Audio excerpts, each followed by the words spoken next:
ส่วนดิ้งปุระตีพักไหนหน่อมโดนหรอวะขี้ไรมีขี้เอ็นนัดตัวเราเราเวียวขี้ที่ตั้งเขียนเอ็นหลังสารเวียวังหมูนมเมลครบไหมหลุดใส่จานได้หลุดตาขี้ไรที่ถิ่งกุ้งขี้ร้อนปุระไหม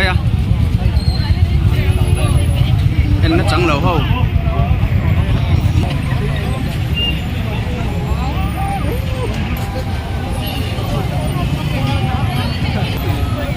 เชื่อพวกเละจำพายอินเคล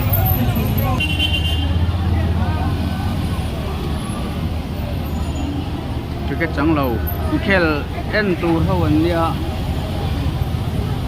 เอ็นจุดที่ถึงกุ้งอันโลนะ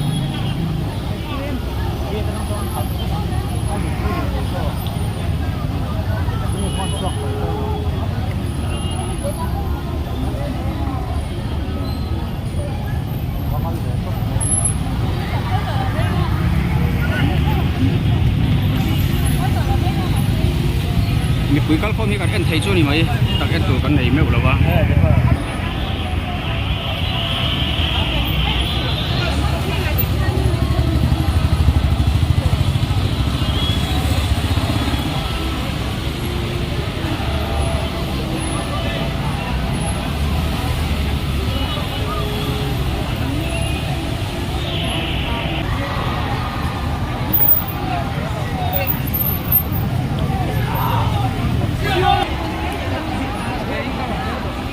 เกที่หอนไหมตุรเนียนูเจลทว่า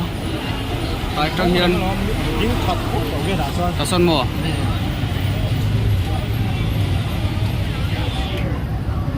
这边拿掉呢嘛，เสียสมัยผมก็จนห้องไม่เสียละไอ้จุกจังเงินฉันน่ะบางคันนี่ไม่เท่所以我们刚等路走走就走。เนี่ยช่วงนั้นจังส่วนยัง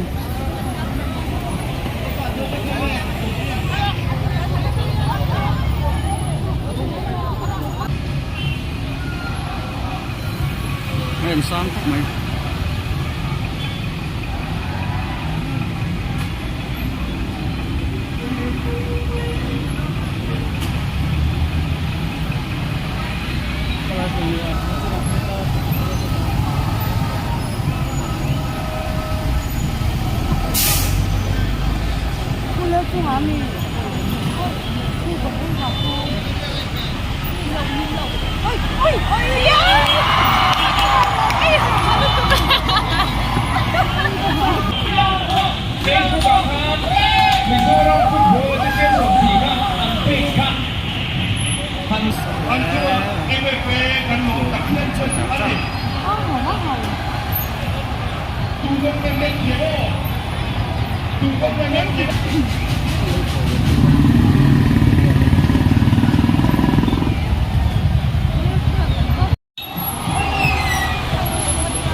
หกละหมาดโกแล้วลูกเต้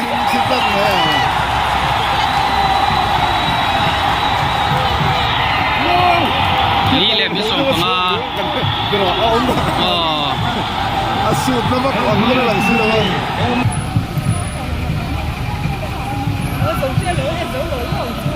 จำพายลำตองเฟนส์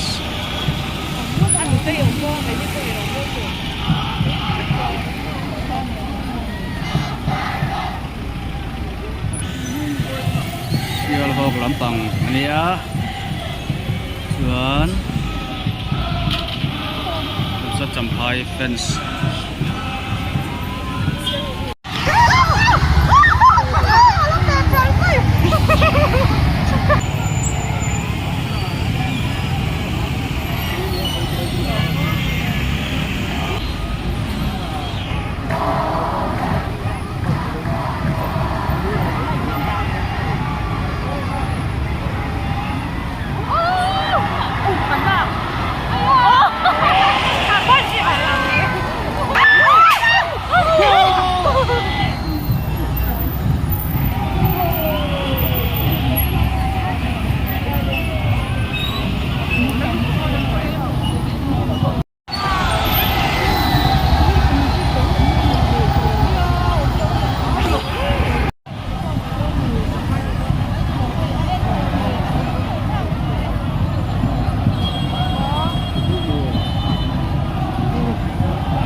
Bor no.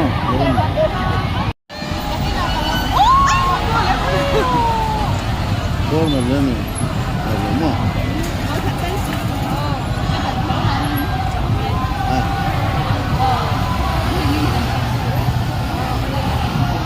จมพาอินทุจิโร่ผ่านชัวยะมินิทนิเวลตัวนี้หนมไอ้ Ko ba na daw na alam.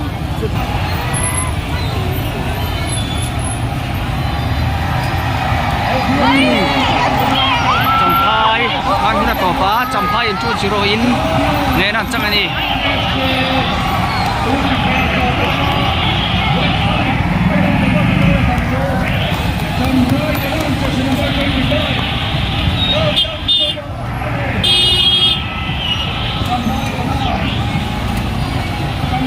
ทำปังกูเชียร์หกฟันสลัมปังอันเดียต้องไอ้ทักพบไหมจุดที่รัวลิ้นอาจักซอกลำปังจำพายและปังก้อนลมคุยอมแหลไหม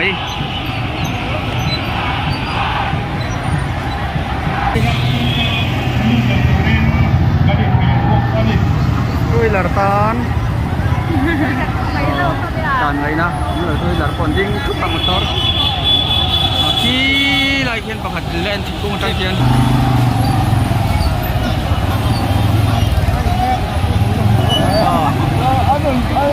nó không mấy một tay cô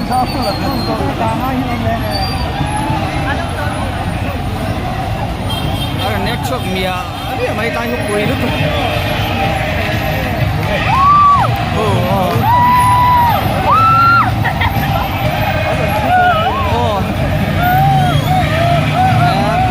quý tắc này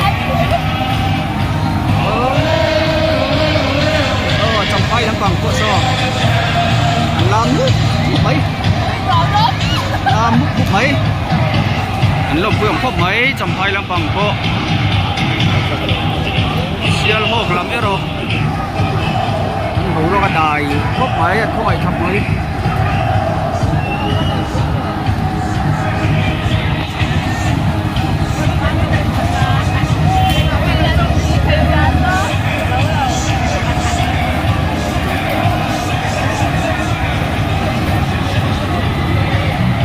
ไม่ได้หมูน้ำข้าวไม่ได้รสชั่วเขาพี่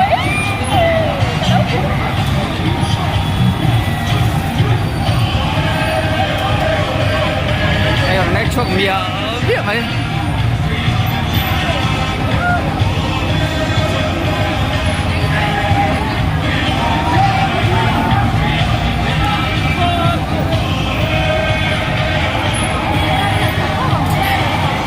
โอ้เนี่ยทุกคนโอ้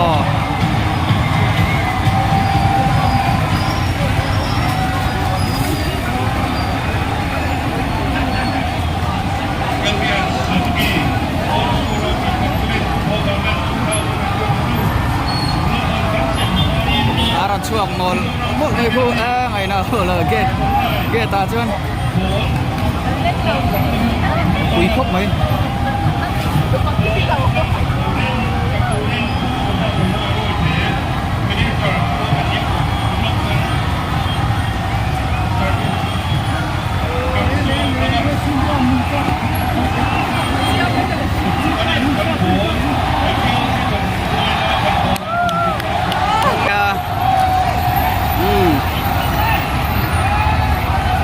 จากเหล่าดานั้นเทียมมาเสียหกลำปังโปดินจำพายลำปังโปจากดานั้นเทียมครบไหมจุดที่เราจะใช้หมูนมเบอร์ไม่นี่ไงนี่ตานชวนให้ฮีอ๋อให้ฮีหมูนมลุกตุกอ๋อปุ๋ยตะกันนี่ปุ๋ยตะกันนี่ปุ๋ยตะ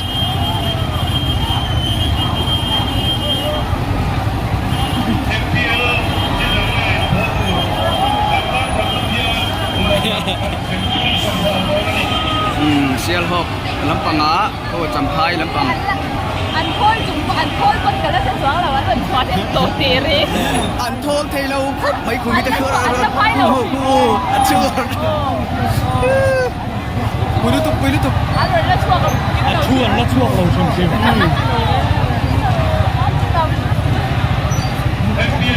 ปุยมันตัวตามทางไงน้องเรา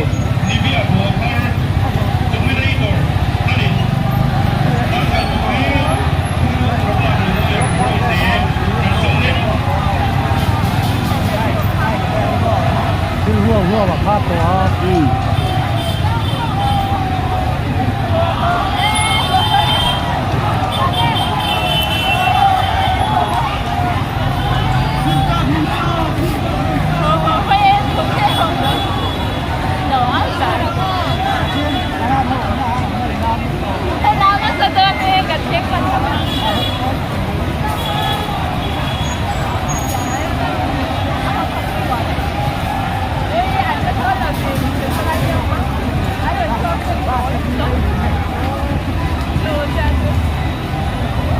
không ngày nữa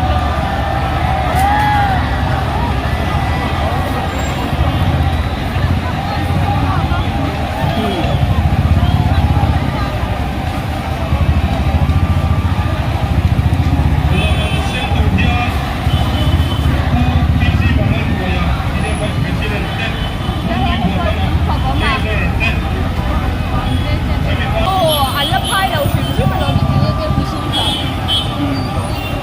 so ta son chuak murmura chunga son ku na chelo sim ni thua ding hong ko ngai na lom lo quý ta kan quý tak ta hen no chau me ko ka chen so ta nei nang thale mol ko ka ko lai chona mu nam zo kan tan choni en ngai na ong lo chunga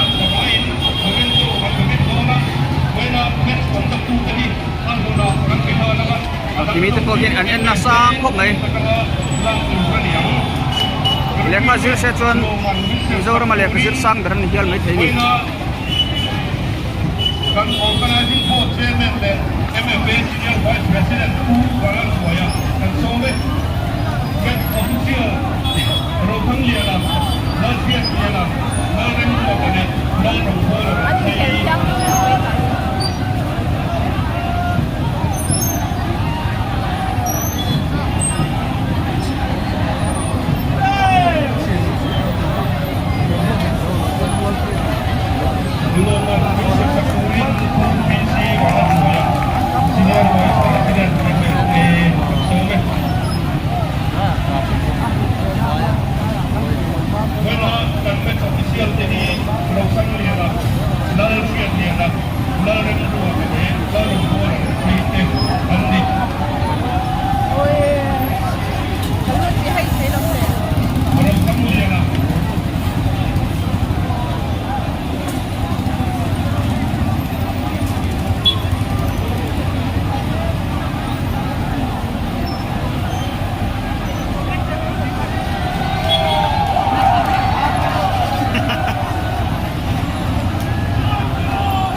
Semi-finalist Pakagso Luangan Sengsakurin Ku Extra Junior MLA Nansome Semi-finalist Pakagso Late Wheel Village Council Team Tech Chen Singli Tungkurin Nansome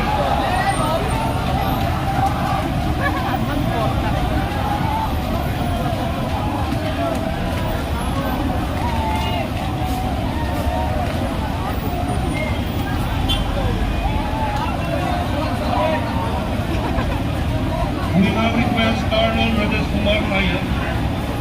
23rd Sector Samra, to give away the best political trophy.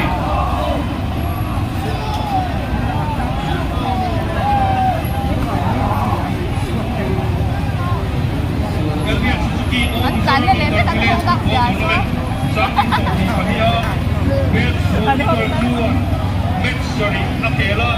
in so la ko mo mon le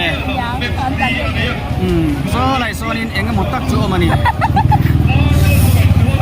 be ba chao me mo le hello so lai son in so lan nge ni me la Trophy में से सामना एक खिलाड़ी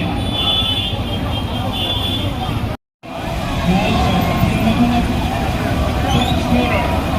Jangkai Benar Bogor Ramadan Thara Ramdin Thara